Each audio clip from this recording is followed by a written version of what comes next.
Good. Hi, welcome back. We're here with the Festival Voice, and we are here with Rated R. Woo! How's it going? I know that you just got out of your set. How does it feel? Feels amazing. Feels good to be here in LA for my debut, doing it big with the best of the best. Bass Rush and Insomniac. This is the right way to start off, so I'm happy to be here. Thank you. And just as a reminder, we are here at Project Z in SoCal at the Nas Event Center. So let's go ahead and get started with further ado. So tell us, what has been some of your favorite experiences with your fans thus far? Favorite experiences with my fans. Man, honestly, I just feel like we get to know each other each performance because I'm very interactive during my sets, and every time I see them, it's always something like we're always just so homie with each other. But I mean, the one time I can stick with is when I ran up to the crowd to say what up before I set, and then one dude had a huge Rated R tat on his thigh, and it was so dope. So that was probably one of the most memorable, for sure. Hell yeah. So would you say that that's some of the best fan art that you've seen? And I'm sure that you've seen many throughout the years that you've been playing. Other than the tattoos, what have been some of your favorite fan art or any gifts that your fan have given you? Yeah, I've gotten some cool gifts. I actually just got one from this really sick 3D necklace group. I forget what you call those things. A perler. Yeah, it was and it was huge. It fits over my head, and I have it on my in my studio now, and I have it so I can look at it. Other things there when I make music to keep me motivated. Oh yeah, you hang up all of that the fan art in your studio at home so you can see it. That's awesome. That's awesome. So do you live here in SoCal? Where are you currently located? No, this is my first time in LA performing. I actually live in Orlando, Florida. Shout out to all my Florida people. Born and raised, Florida gang. Hell yeah. Well, this is your very, very first time in SoCal. First time performing. I've came once on a vacation, but first time. Well, welcome to SoCal. Nas Event Center treats everyone well, and I feel like they always have a great setup here at Project Z, at least for all the last couple of years that we've been here. All right, let's continue. What has been the favorite festival and or venue to perform at? And who has been your favorite crowd, your crowd thus far? Damn, that's a hard one. Favorite, damn, that's a really hard one. You're getting called out. I would have to say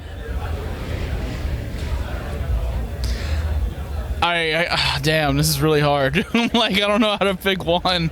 I played Foam Wonderland last weekend. That one was really crazy, but I don't know if they're tied with other ones. Countdown Invasion was really crazy in Orlando. Circuit Grounds EDC Orlando was really crazy.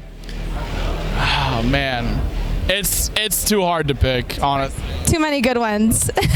So I know that when you're up there, you're above all this crowd, all these thousands of people. It must feel crazy, and I'm sure that you've seen some crazy things in the crowd. What has been some of the craziest things that you've seen in the crowd going on? Damn, that's another really hard one. Crazy things I've seen in the crowd. I mean, the craziest thing really is just seeing people completely shot out of their mind. I've seen some people who are just they don't even know if they're they look like they don't even know if they're there or not. They're just over there completely shot.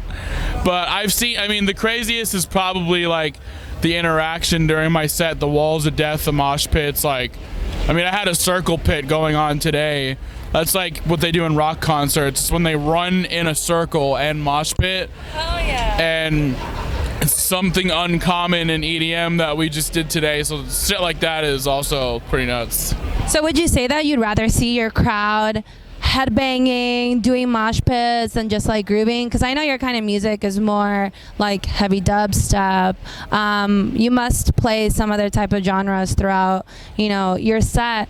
So do you like seeing a mix of both, or does it get you, riled up when you see them headbanging?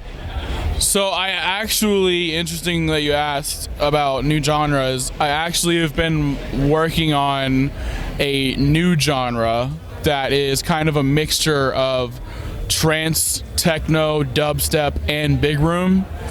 And I had like an insanely crazy experience playing the first track of it at Foam Wonderland, and it went pretty viral on Twitter. It got like 1,400 favorites and like 300 retweets because I actually sampled a Scarface vocal. Okay. Because my branding is rated R, and like I'm passionate about films and like mob movies and stuff, so I picked this vocal that goes, "You need people like me so you can point your fingers and say that's the bad guy," and it just is like really taking fire. Like it's hard, but you're able to still dance to it, and like it, you know, it kind of like it makes everyone enjoy it, you know, because it's hard enough to please the headbangers, but it's danceable enough to please other people. But yes, I do love to see the crowd headbang. I do love the mosh pits. That's what Radar is about. But I'm trying to also, you know, I see the bigger picture. Like I want to be a pioneer at some point somewhere, and I can acknowledge that I have adopted the love for dubstep. So I have a lot of passion for multiple genres, and I feel like this new style that I'm working on will never take the place of dubstep, but I am definitely not by any means stopping dubstep. But I would like to have a well-rounded set that can please everybody, including my diehard loving dubstep fans. That's right. And talking about other music that you're making with other genres, are there new music that you're coming out with, or new collaborations that you'll be coming out with, or have maybe already came out with that either fit in the current genre that you play, or new genre, new music that's coming out? So yeah, I just did the official remix for Acraze, Do It To It, which came out on Thrive. Not really a collab, but that was kind of different because, like, you know, that song's not dubstep at all. But as far as like collaborations, my first one is with my brother YDG. You know, shout out YDG, super close friend of mine. Like, I've loved his music forever. We have a super dope song we just finished. I also have a DJ Diesel collab, Shaq, that is done. I just got off the phone with their team a couple days ago, and we chopped it up for like 2 hours. We've got a lot of big marketing stuff that we're planning for this. So I really am really excited for the Diesel collab. Who else do I have? I have a couple else too. Oh, Crank Dat. Okay. I have a Crank Dat collab. Shout out Crank Dat, super fire producer. And then other ideas and stuff of, you know, other people, but like finished ones, you know, right now, like those are the ones I'm okay with talking about. Okay, so he's got some secrets. So what gets you, you know, prepped for starting a new song? What gets you excited or motivates you or inspires you to create music? What do you feel is your drive? I've always been driven by seeing how far I can get. Like, I've never really been like, oh, I want a car, or oh, I want a house, or oh, I want, you know, to look like this or do that. I just have always been motivated to see how far I can go in anything. Like, if I can walk a mile, I'll be like, oh, you know, let me see if I can go 2 miles. Like, just because I'm hungry for more in everything about life. And I feel like in music, like, once, you know, obviously I love music, but my main motivation is to see how far I can go, one, and two, like, you know, sounds spark ideas for me.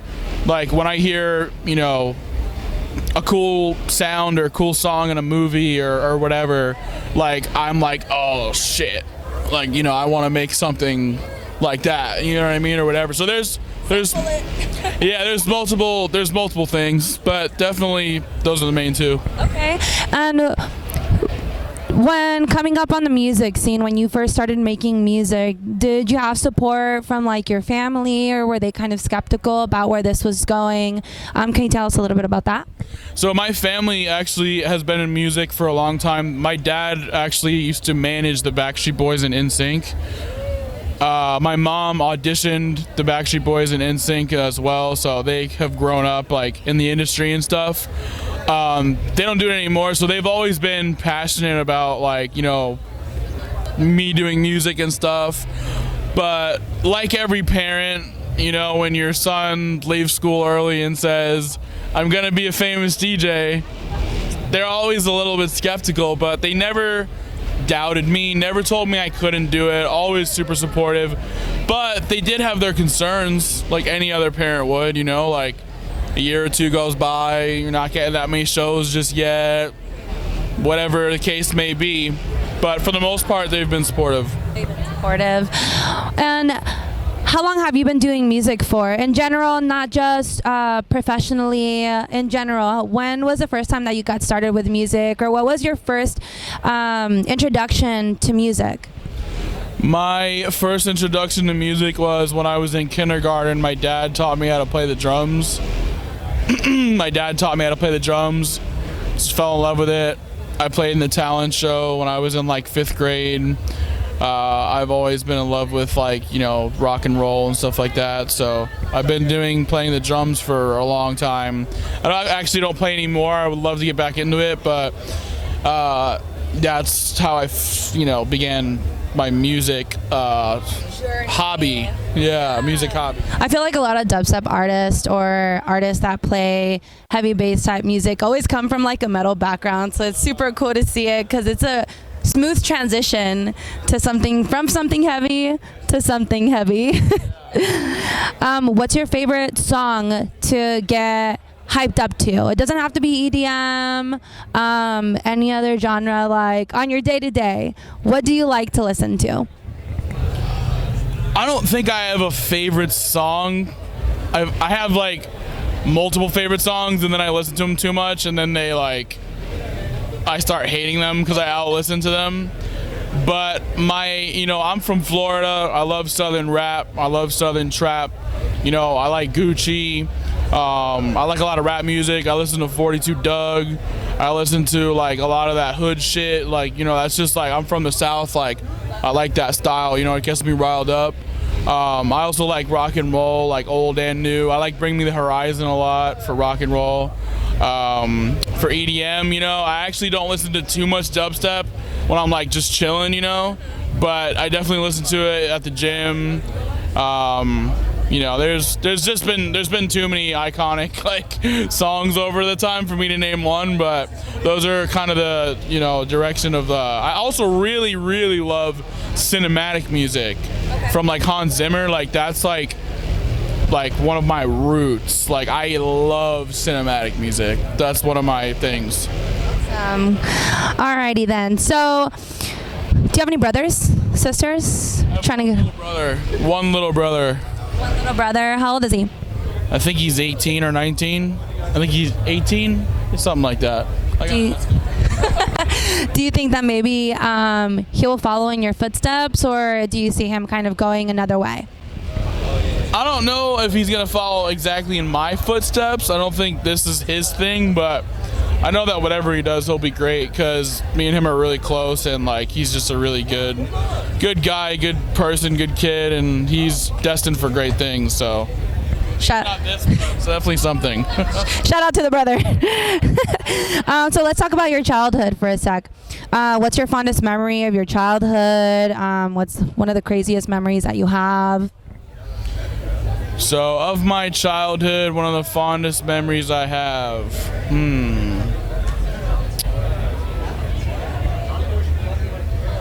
I don't know. My childhood was really good. I was raised with the best parents in the best neighborhood, Windermere, Florida.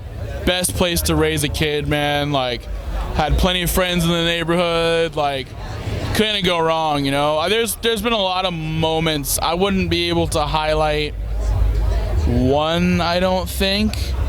There's just been so much, good. I'm trying to think craziest moments.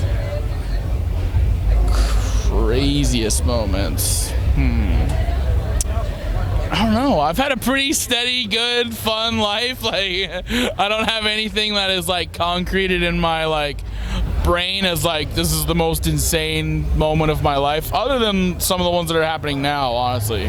There you go. So coming up on the music, like, what was the click for you that made you want to dive in fully into making music full time, becoming a DJ, coming out and performing at these huge festivals? Was there a specific time in your life that just you had something kind of click and you were like, wow, this is something that I really want to do for as long as I can and see how far I can get? So it was, I was never really a raver. I've attended a few festivals, but I actually only ever attended 3 before I stopped going as a raver and basically told myself that I'm not gonna go back unless I'm playing them, just because I really thought, I was like, if I'm having this much fun here like this, imagine how much fun that is playing it. So the last festival was Sunset Music Festival in Tampa. I never went to another one after that. I went home and I basically was just like, I left school early. It was not for me. I didn't know what I wanted to do. I didn't really have any motivation for any other things. I just knew that I was good at music. So I was like, I've always been kind of business minded as well, I would like to think, just naturally, with making the right decisions, and I have a good judge of character. I'm motivated and I plan before I make my decisions, so I think that that's all I really needed to do other than hone in on my craft. So, I just got to the grit, put all my stuff down, had my good judge of character, picked the right people, worked hard. I was patient, and then here we are, that's it. That's awesome. Alrighty then. So what was the first album that you ever bought, and why did you go for that one? The actually only album I have ever purchased is, I think it's called When It's Dark Out by G-Eazy.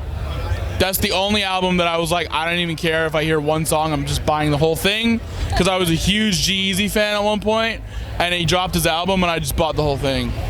Okay. And that was the only one that you ever bought. Well, go G-Eazy. Alrighty then. What is your favorite song to play while you're out there? Like, what is the one song that you'll always throw into your sets?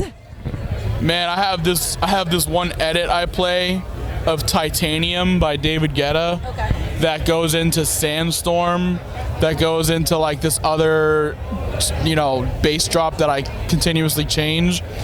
But that is definitely one of them, Titanium by David Guetta, because it I get the lights out every time, and it's like I just love that song so much. All right, so what do you feel is the one thing that kind of sets you apart from other DJs, or something that you feel is special about you that might be different than everybody else that comes in and plays? I mean, the thing that's different about me is me, like I'm a performer. Like when we play this set, like you're interacting with me. Like I'm not one of those DJs that doesn't talk. I'm not hating on people that don't talk, but I'm very competitive too. Like they know that when I come out, like this is a rated R set, you know what you're gonna get. Like I'm here to give you the business, and like that's what you're gonna get. And like my sound is full of music. A lot of times in this industry it's very politically concerned on only the weirdest sound design and producing music that is for other producers' acceptance and things like that, which is fine, but I'm in the business of making my supporters and fans happy, and I play the shit that is fire, and I keep it musical. You know what I'm saying? People can listen to my set and they'll hear rock and roll, they'll hear rap, they'll hear something that's, who knows what you'll hear, but you will never forget a rated R set ever if you go. Awesome. All right, what is one thing that most people don't know about you? One thing that most people don't know about me. Do you have any special talents? Other than playing fire music? That they don't know about me. I really love dogs. Like, I really love dogs. Like, I will sit and like cuddle with my little guy Petey, my black wiener dog. Like, I'll just like, I love him so much. I love dogs so much. I'm like a dog person. Do you have any other pets? No, I've had a couple over the years though, some cool ones, but at the moment, just some dogs. So for someone new coming into the industry, is there something that you feel they need to know or any pointers that you want to give them? Yeah, the biggest pointer I always tell people, anyone who asks me, like, how did you do it or whatever it is like, the number one thing is you have to be your biggest fan. You have to be your biggest fan. I was on the phone, like I mentioned before, with Shaq's team the other night, and I was talking to Brian, one of the guys, and he said something that made a lot of sense. He said the Beatles tried to make their peers become their fans before their fans became their fans. And the reason that, what that sentence means is your peers and people who love you and everyone may not see the vision that you have. They can believe you and love you and think it's going to be great and they'll always support you. But you may get those one words like, oh, cool, yeah, I believe in you, bro, but and that's it, you know what I mean? But your fans are the people that become your fans who can give you the support because you will have executed your idea at that point and they are now your fan, and then your peers will then see that someone else likes it and then it will become something special. And I feel that you have to be your biggest fan when you have no fans to get other fans. So that's some really good advice. So, just keep working hard at what you do and don't take no for an answer. Don't take no for an answer. Don't take no for an answer. Is there anything else that you want to add or maybe tell your fans? One thing off of that. So first, thank you for everybody for all the support you've given me. I love you guys, and Rated R is a movement, and we're not fucking stopping. Second of all, the advice to the peers. One last thing, also that is a big thing that everyone asks themselves is don't feel bad about being persistent, asking people stuff, sending them music. Because if you want to send somebody music and they don't reply, 2 weeks go by, don't be afraid. Hit them again. Do what you need to do. This is your life. This is your career. If they don't take you seriously, move on to the next one. Persistency is key. Don't feel bad about being persistent. That's it. That's awesome. Well, we really appreciate you giving us the time today to sit down with us and get to know you a little bit better and, letting the people get to know you a little bit better. If you guys have any questions for him, please message us. You can either message us on Instagram, Facebook. You can message us through our website as well, or you can reach out to me directly and we can always get in contact with him and come back and do this again. Again, thanks for tuning in with the Festival Voice here at Project Z with Rated R. Woo! And we'll see you guys again. Thank you. Bye. Peace.